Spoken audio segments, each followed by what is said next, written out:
ಮಾರುಕಟ್ಟೆ ಮಾಹಿತಿ. ಅಪ್ಸ್ಕೋಸ್ ಲಿಮಿಟೆಡ್. ಸಾಗರ ಮಾರುಕಟ್ಟೆಯಲ್ಲಿ ಇವತ್ತಿನ ಅಡಿಕೆ ಧಾರಣೆ ಕ್ವಿಂಟಾಲ್ ಮೊತ್ತದಲ್ಲಿ. ಕೆಂಪುಗೋಟು ಕನಿಷ್ಠ 34,299, ಗರಿಷ್ಠ 42,399.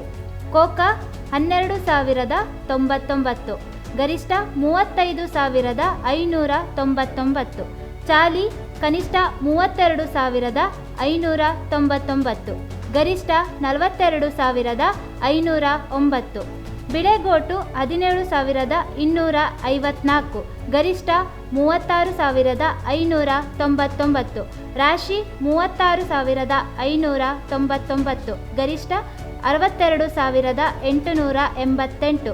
ಸಿಪ್ಪೆಗೋಟು ಕನಿಷ್ಠ 10,399, ಗರಿಷ್ಠ 23,000.